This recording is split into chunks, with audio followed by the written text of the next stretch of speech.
Hi friends, my name is Ranjit Singh. Today we will share some topics of Python. First one is Python string concatenation. It use plus symbol. It use it use plus symbol to concatenate. First one is first first name is genius.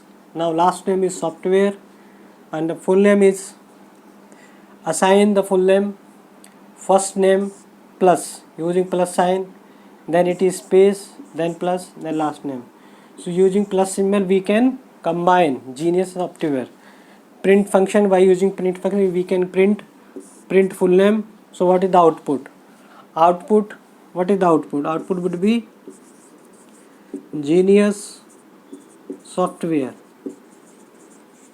right? So that is space, and this is first name, this is last name. So this is first name, this is space. So this is the output. And next one is, if you try to print full name by using plus 3, it will give error, it will not execute.